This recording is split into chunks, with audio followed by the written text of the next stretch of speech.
Second,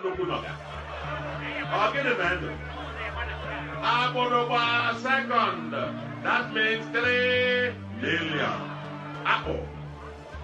Tell me about that. He's there.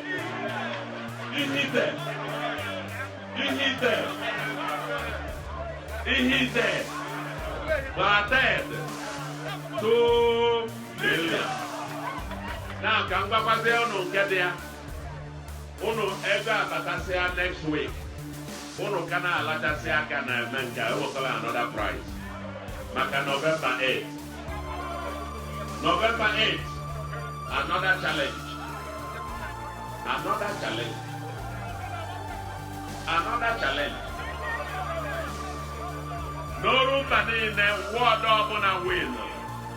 Uno win an award on another 1 million again. Mana no room in the ward of first. They want about 5 million. Ward over second, they want 3 million. Ward over third, they want about 2 million. After November 8th, they do ward over first. Get that.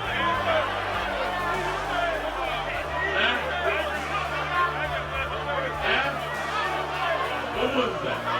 How about you? Apple.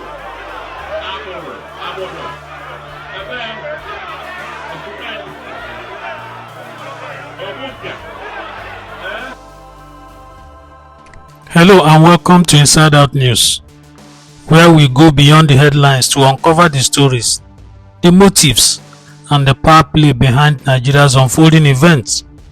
Today we've got a story that strikes at the heart of electoral integrity in Nigeria, and is one you will want to hear closely.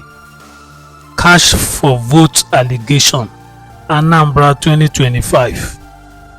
In the run-up to the November 8th governorship election in Anambra State, a major allegation has surfaced that a sitting governor has publicly pledged cash incentives linked to winning electoral wards. According to the African Democratic Congress (ADC), this pledge is a direct breach of the law. Here's what happened.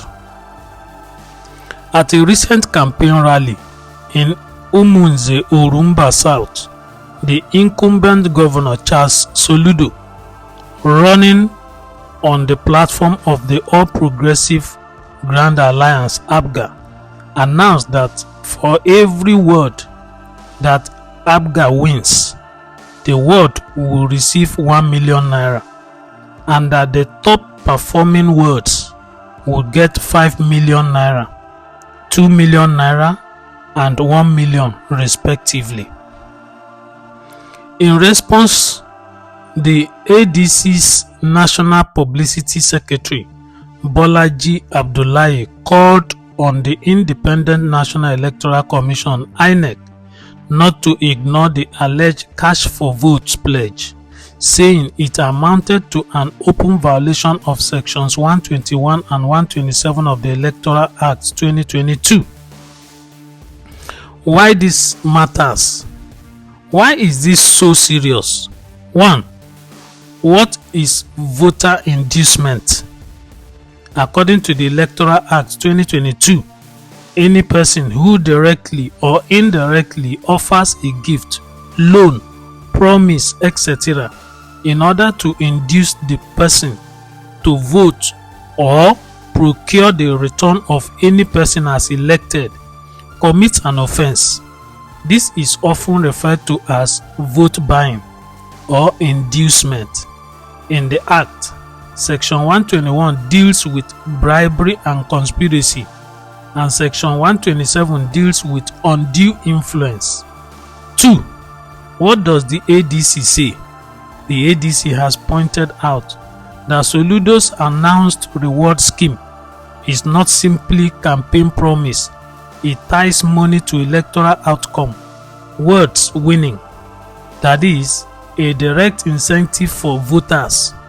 They argue that a sitting governor making such conditional cash pledges to words is a sign of desperation and undermines free democratic choice.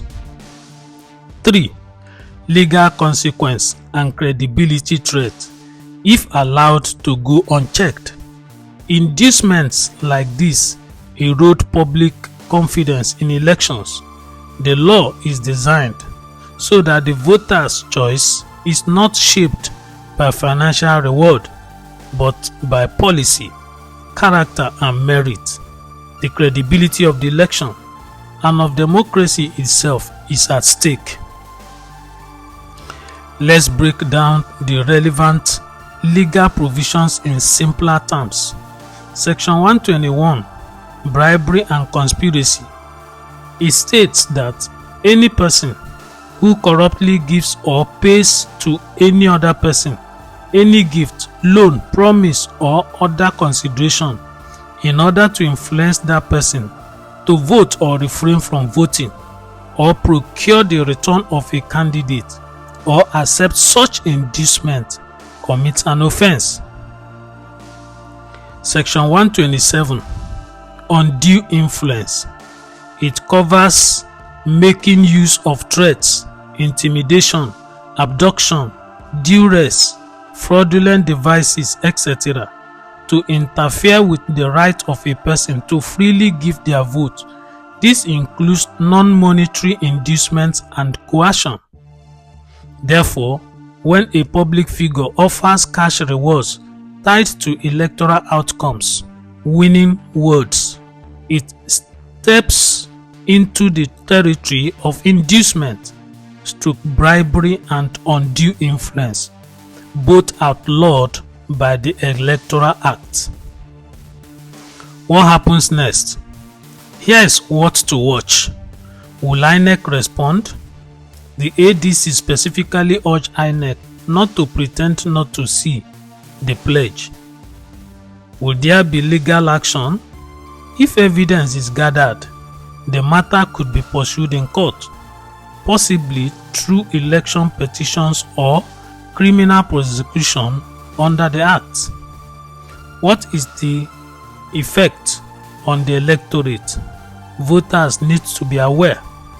Accepting inducement undermines the independence of their vote. Candidates must campaign on ideas, visions and competence, not cash.